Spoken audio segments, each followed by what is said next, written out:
Brigitte Lahaie, Sud Radio, c'est l'instant Sexy News. Alors Jean-Luc Letellier, nous retrouvons Laetitia Prey, notre Sexy News du jour, qui va nous parler de la consentante. Mais je crois que vous vouliez réagir au témoignage de Victoire, Jean-Luc Letellier.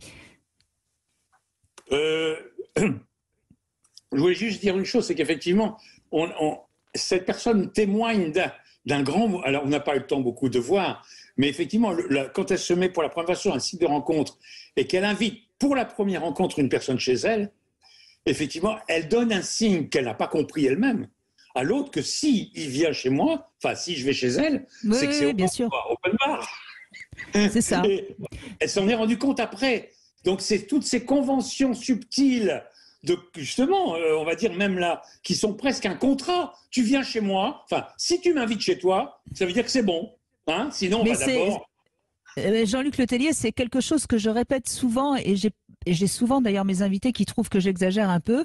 Alors ça me fait plaisir de vous entendre dire ça. Je dis souvent, il faut dire aux jeunes filles de pas monter, prendre un dernier verre chez un jeune garçon parce qu'il va être complètement dominé par sa pulsion et il va lui sauter dessus. Et plus que ça, c'est qu'il y a comme un code qui n'est pas écrit. Un signal. Oui, bien sûr, je comprends bien. Elle m'invite à prendre un verre à la fin, je monte, ça veut dire que c'est open bar, c'est le cas de le dire. Même si ça ne veut pas dire pour autant que tous les garçons doivent ne pas comprendre que si la fille d'un seul coup dit « bon, je préférais que tu t'en ailles », il faut qu'il s'en aille. On est d'accord de ça. Mais il ne faudrait pas devenir... Voilà, on n'est pas des robots, on n'est pas des machines. Il y a des codes sociaux très nombreux qui sont autour de nous, qu'on a assimilés sans s'en rendre compte, et dans lequel Parce que quand j'invite je suis une fille, j'invite le gars à monter, boire un verre à la fin, c'est bien que dans ma tête, c'est peut-être pas open complètement, mais j'ouvre une porte. Attendez, hein? Faut pas, oui. Nous, non, mais moi je suis des vieux singes. Je suis ravie de vous entendre dire ça parce que c'est quelque chose que peu de gens osent dire, mais c'est pourtant une réalité. N'est-ce pas, Laetitia Prey? Bonjour. Bonjour Brigitte. Bonjour Jean-Luc. Bonjour. Ça vous choque un peu, ça? Choqué, j'entends qu'on puisse avoir ce signe, ce symbole, ce signe d'ouverture, parce qu'ouvrir la porte, inviter chez soi, c'est ouvrir la porte. Moi, je pense qu'après, il est juste une question de communication et de poser des mots sur des intentions, ce serait tellement plus facile que je pense qu'il est possible aussi d'inviter quelqu'un parce qu'on a envie de prolonger le moment qu'on a commencé depuis le début et aussi avoir d'autres idées derrière la tête. Mais il y a autant d'idées que d'individus, donc la clé reste encore, pour moi, la communication. Bien sûr, mais quand on ne connaît absolument pas quelqu'un et qu'on Victoire ne connaissait absolument pas cet homme qu'elle rencontre. En plus, elle était sur un site de rencontre. Excusez-moi, Laetitia, mais quand on va sur un site de rencontre, c'est quand même a priori parce qu'on a envie de faire une rencontre amoureuse, sexuelle. Bien sûr. Et donc, la première fois qu'on le rencontre, on l'invite chez soi, c'est quand même prendre un risque. Non? Oui, qui est un malentendu peut-être ou qui est confusion peut-être. Oui, c'est de prendre un risque. Inviter chez soi en disant je t'invite à boire un dernier verre, mais en tout bien tout honneur et pour qu'on puisse continuer à discuter, aurait été aussi peut-être une solution pour éviter de prendre le risque et continuer ce qu'elle avait envie de prolonger. Je sais pas. C'est pas facile, hein. Si, moi je crois que c'est facile à partir du moment où on accepte de comprendre que la pulsion sexuelle chez un homme n'est pas la même que chez une femme. Et donc à partir du moment où on accepte de comprendre ça et qu'on l'intègre réellement en tant que femme, on prend des précautions parce qu'on sait qu'un homme, quand il est, c'est comme, enfin je veux dire, vous invitez un homme à prendre un dernier verre chez vous, vous êtes habillé d'une manière très sexy, vous acceptez de commencer à l'embrasser, et puis tout d'un coup vous lui dites ah ben non, finalement j'ai pas envie d'aller plus loin, c'est sincèrement allumer le feu et ne pas être sûr de pouvoir l'éteindre. C'est déclencher des frustrations, oui, je pense, oui. Non, je ne parle pas de frustration. Je dis c'est allumer un feu qu'on n'est pas sûr de pouvoir éteindre. Parce que si cet homme a une pulsion sexuelle très forte, il peut être dominé par sa pulsion. On entend tous les jours des gens qui, dominés par une pulsion meurtrière, tuent. Et je ne vois pas pourquoi, par une pulsion sexuelle, on n'irait pas plus loin que ce que désire la femme. Je suis désolée, je crois, Jean-Luc Letellier, que c'est important de dire des choses qui sont peut-être choquantes et inacceptables pour beaucoup, mais c'est quand même une réalité humaine. Tout à fait. Ce qu'il ne faut pas en déduire, et c'est là où il y a une confusion, En fait, de nos jours, excusez-moi, on passe pour des vieux cons un peu quelquefois de temps en temps. C'est pas grave, j'assume. Les pensées ne sont pas simples. Il n'y a rien de plus compliqué qu'un être humain. La preuve, c'est qu'il ne comprend pas lui-même. Il n'y a rien de plus compliqué. Donc, toutes les pensées simples ne marchent pas. Alors, ça ne veut pas dire, Laetitia, quand on dit ce qu'on est en train de dire, qui est une réalité, que les gens veulent bien reconnaître ou pas, mais qui est une vraie réalité. Surtout quand on a... C'est pas... Moi, j'ai 70 ans. Je sais reconnaître un matin. Quand j'avais 25 ans, d'un seul coup, si j'étais chaud, je vous assure. Hein, voilà. Et que ça n'empêche pas de ne pas être d'accord pour que le connard, qui, bien qu'on lui dise « arrête, excuse-moi, j'aurais pas dû, j'ai compris que je faisais... arrête-toi » et qui continue, lui, c'est un con. On est d'accord. Mais qu'il ait du mal à s'arrêter, qu'il faut lui dire très clairement qu'il faut qu'il s'arrête, c'est aussi une réalité. C'est ça qu'avec on partage. C'est-à-dire, c'est pas simple. C'est pas ça. Ça ne justifie pas des comportements complètement irrespectueux. Ça ne justifie pas ça.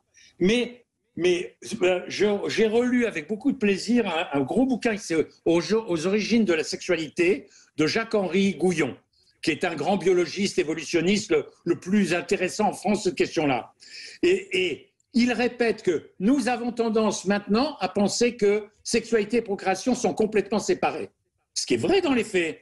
Hein, on ne fait pas l'amour pour faire des enfants. Mais il explique quand même dans son bouquin qu'au final, et j'ai pas le temps là d'exprimer, c'est qu'au fond de nous, il y a toujours ce désir-là de reproduire nos gènes. Même si on ne fait pas du tout l'amour pour faire des enfants, il y a une pulsion de nos gènes de dire « Allez, mon lieu, il est temps, il faut se reproduire ». Ça existe. On ne peut pas éliminer la biologie. Voilà. Mais ça c'est pas pour autant qu'on doit accepter des comportements de gros connards. Voilà. Ok. Voilà.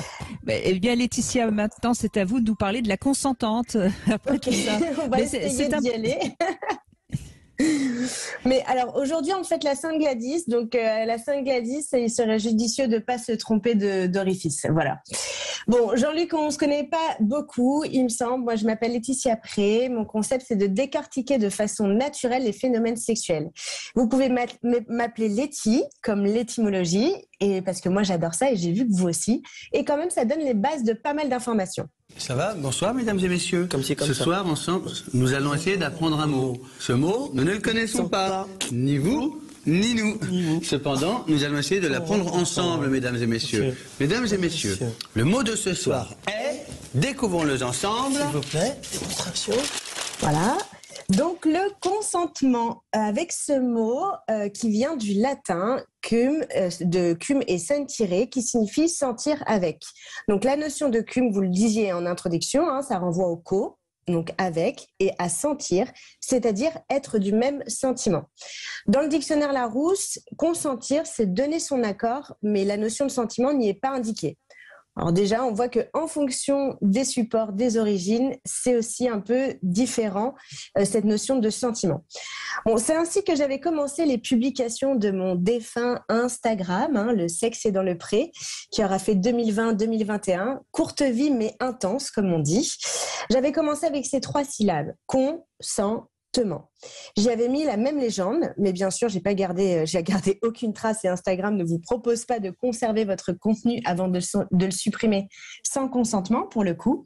Mais je suis quasiment sûre que j'y mettais l'étymologie, comme ici, et aussi que le consentement, c'est la base de nos relations, quelles qu'elles soient. Que si on met de côté nos humeurs, nos principes, nos rigides souffrances, et c'est ça qui, à mon avis, nous donne du fil à retordre, qu'on se met à l'écoute de l'autre et qu'on avance les uns vers les autres dans le consentement, c'est la clé de nos relations épanouies.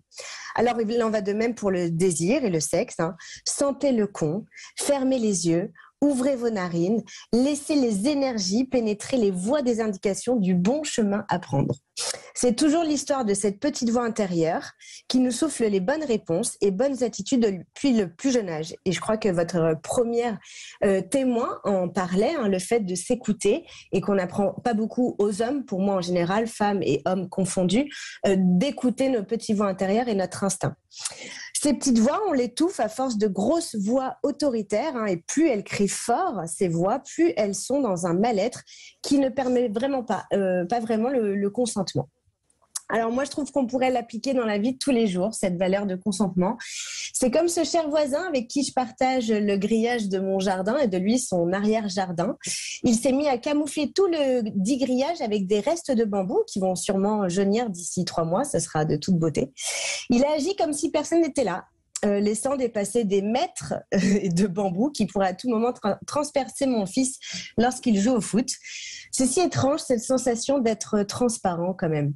Bon, je l'ai appelé ensuite pour lui dire qu'il ne fallait pas hésiter à communiquer, se dire les choses et qu'on aurait pu même s'aider pour habiller ce grillage que nous partageons ensemble. Il m'a dit non, j'ai habillé ma partie, mon grillage, il m'appartient. Ok, vu que j'ai le choix, je l'ai laissé là. Alors, j'aurais pu vous parler de la fois où on m'a embrassée ou encore doigtée de force, mais ça allait être moins drôle. Et pour les hésitants, hésitantes, lors de relations sexuelles ou de rapprochements sensuels, car c'est là que c'est délicat pour moi, on a le droit d'être dans le doute. On a le droit d'avoir cru sentir une envie ou un engouement pour cette main qui viendrait se poser sur un fessier droit, par exemple. Alors, en cas de doute, la solution reste encore la seule et unique parfaite pour nous, les humanoïdes. Celle qui nous différencie de nombreux autres mammifères, c'est la parole. Alors, comme je dis souvent, communiquons pour mieux niquer. Et c'est très simple, je trouve en tout cas. Puis-je t'embrasser? Veux-tu que je te sodomise? Je peux te prendre dans les bras? C'est si mignon et si attendrissant pour moi que je crois que même l'envie pourrait s'inviter alors qu'elle n'y est pas. Bon, j'avais une idée très percutante pour la conclusion, mais je m'en souviens plus. Alors, on finit comme on a commencé avec Eric et Ramzi. Nous ne voyons pas d'autres explications. Oui, alors je ne sais pas si c'est la solution justement de communiquer à chaque moment dans une relation sexuelle. C'est ce qu'on entend souvent, mais c'est pas forcément toujours à ce moment-là qu'on a le plus envie de parler, non? Vous croyez? C'est délicat. Enfin, moi, je sais que je suis pas très douée pour ça, mais j'ai eu des partenaires qui l'étaient assez et qui, du coup, ont brisé peut-être des doutes ou des moments où ils ne savaient pas parce que voilà, ça se lit pas forcément, le désir ne se lit pas forcément à chaque fois sur le visage ou sur les yeux, on n'a pas tous non, mais je pense et c'est ce qu'on disait avec Jean-Luc Letellier, je pense que c'est tout simplement être capable à tout moment de dire stop, c'est tout. C'est pas parce que s'il faut qu'à chaque moment l'homme demande s'il peut continuer, ça va quand même un petit peu alourdir le rapport sexuel et la sensualité. Donc, le mieux, c'est de pouvoir à tout moment savoir qu'on a le droit de dire non. Oui, Jean-Luc, allez-y. J'ai une question pour Laetitia. Oui. Il s'avère que, parce que j'aime bien savoir le monde dans lequel les jeunes évoluent, étant donné que j'ai un peu passé l'âge d'être jeune, malheureusement, donc grâce à la fille d'une amie, je me suis inscrit sur TikTok pour voir qu'est-ce que c'était. Parce qu'il y a la plupart des jeunes sont sur TikTok. Donc, j'ai été surpris, déjà, de voir aujourd'hui, dans cette, effectivement, en tout cas, cette question du consentement, etc., le nombre de nanas qui dansent de façon extrêmement suggestive, très jolie d'ailleurs, mais très jeune, bien entendu. Bon, ça c'est une chose, mais peu importe. Ça m'a surpris moi-même. Je pensais qu'on en était passé un peu outre ça, c'est vrai. Mais la chose qui m'a le plus surpris, c'est qu'il y a un jeu sur TikTok où on pose des questions aux gens et ils disent oui ou non. Mm-hmm. Vous connaissez ça? Oui, non, oui. As-tu déjà trompé ton copain? Oui, non, enfin, etc. Et très souvent, j'ai vu cette question et là, je suis tombé des nues. Alors, vous allez m'expliquer? Il y a des gens qui disent, as-tu déjà fait des prélis? C'est-à-dire des préliminaires. Mm-hmm. C'est-à-dire qu'on pose la question à quelqu'un qui est jeune, qui est au début de sa vie amoureuse. As-tu déjà fait des prélis? Comme si c'était l'exception, que c'est rare de faire des préliminaires. Ah oui, je connaissais pas du tout. J'ai changé de siècle, quoi. Parce que moi, à mon époque, une façon, justement, qu'est-ce que c'est une façon du consentement avant l'acte sexuel complet? C'est commencer par les préliminaires. Et nous, on avait même une chance extraordinaire. On pouvait aller au bal, on dansait des tangos. Dans le tango, on s'approchait doucement devant tout le monde. On sentait l'odeur de l'autre, on mettait son cou, etc. Et on essayait de voir avec la personne si oui ou non, ça commençait à fonctionner. On avait des moyens. Alors, quand j'entends « As-tu déjà fait des prélis ?» je tombe par terre. Vous pouvez m'aider? Ouais, c'est vrai que c'est assez. Enfin, moi je ne savais pas, mais je trouve ça très surprenant, oui, parce que c'est quand même. Enfin, moi c'est ce que je dis parfois. Je dis peut-être que parce que le flirt a disparu, il faut mettre le terme de consentement, mais le flirt, ça avait quand même des tas d'avantages justement parce qu'on flirtait et si on n'avait pas envie d'aller plus loin, on n'allait pas plus loin et au moins c'était clair. Je pense que les réseaux on est sociaux vraiment ont déjà des vieux cons.